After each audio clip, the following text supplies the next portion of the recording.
Welcome to The Explainer. Today we're diving into one of the most astonishing military campaigns in all of history. So how did one person manage to conquer pretty much the entire known world in just 10 years? It's a question that's just mind-boggling.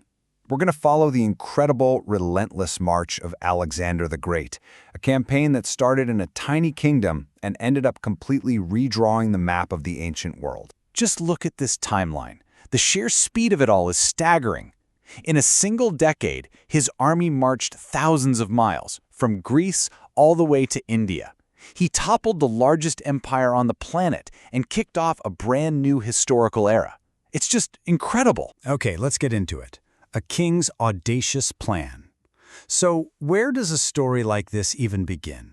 Well, it starts with a brand new king, just 20 years old, inheriting his father's army, and this absolutely audacious, almost crazy plan to get revenge on the mighty Persian Empire. You really have to get your head around the matchup here. I mean, it's a total David versus Goliath situation. In one corner, you've got the Persian Empire, the undisputed superpower of its day. And in the other, Little Macedonia, a tough, militarized kingdom, sure, but one that a lot of Greeks kind of looked down on as being a bit barbaric. The odds were, to put it lightly, not great. And you have this legendary quote, supposedly from his father, King Philip II. The story goes that he said this after a young Alexander tamed the untamable horse, Bucephalus. Now, did Philip really say it? Who knows? But it perfectly captures the kind of massive ambition that drove Alexander, right from a young age. All right, next section, conquering the coastline. This is where the action really kicks off. In May of 334 BCE, Alexander leads about 35,000 men across the Hellespont into Asia. And his opening move, it was pure genius. He knew the Persian fleet was too strong to take on at sea, so he figured, fine, I'll just capture all of their ports on land and make their navy completely useless. And he didn't have to wait long for a fight. Almost immediately, at the Granicus River, he gets his first major test. The local Persian governors throw an army together to stop him.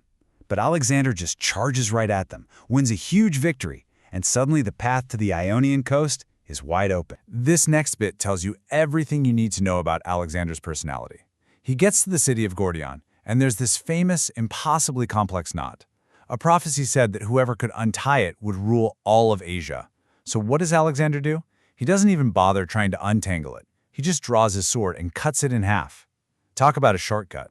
It perfectly shows his whole approach.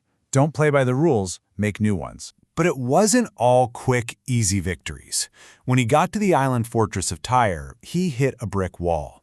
This was a major Phoenician city, a real naval powerhouse, and they refused to surrender.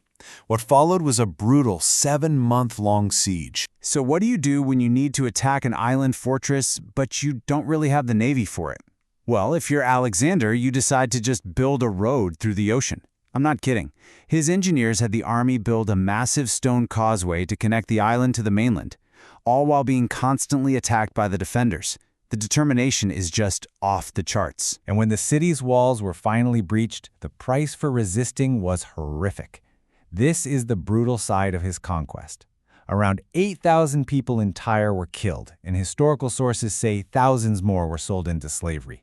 The message to other cities was crystal clear. Resist, and you will be destroyed. Okay, so with the coast secured and the Persian navy pretty much neutralized, Alexander turns his army inland.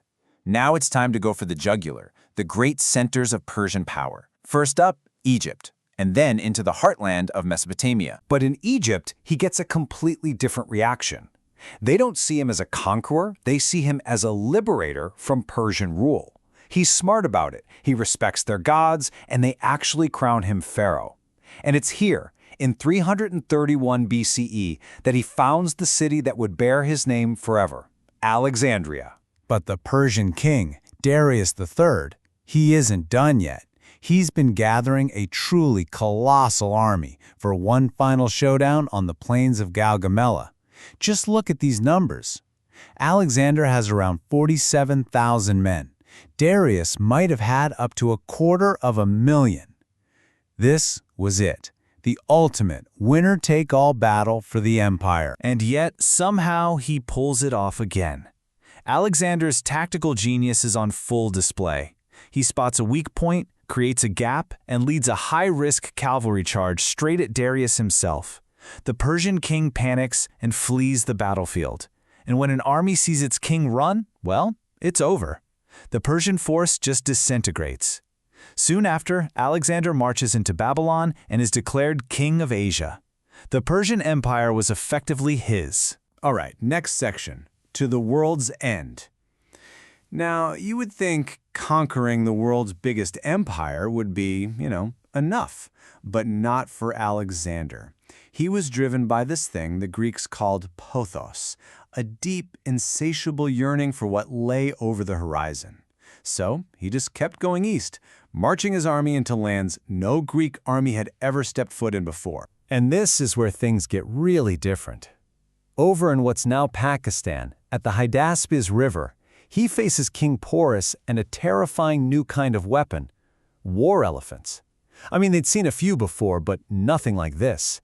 These were like living, breathing tanks trained to smash right through his infantry lines. It was a whole new kind of scary. Alexander actually wins the battle, but it's a bloody, costly victory. And by this point, his army is just spent. They had been marching and fighting for 8 years straight.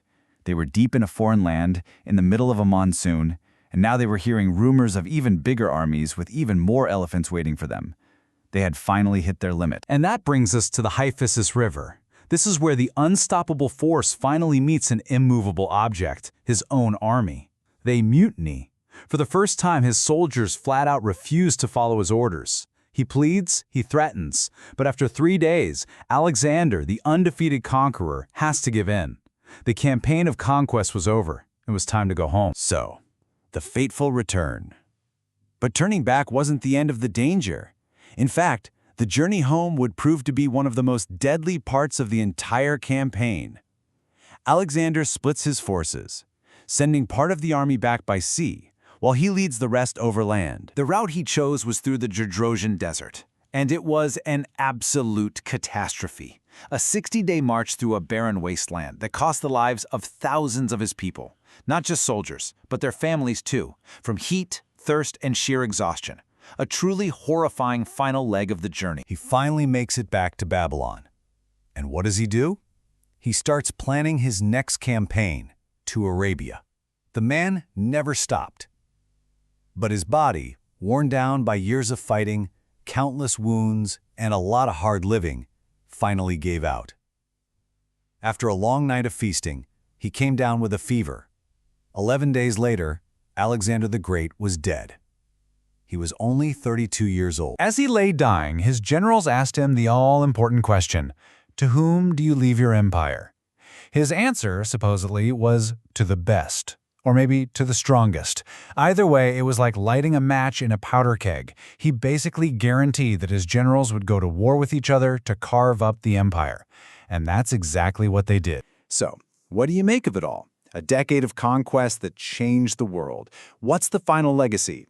On one hand, he was a military genius who never lost a battle. On the other, a ruthless conqueror whose ambition cost countless lives. He kicked off a whole new cultural era, the Hellenistic Age, but his sudden death left a massive power vacuum, and the world he created immediately plunged into chaos. It proves that building an empire is one thing, but holding it together, that's another story entirely.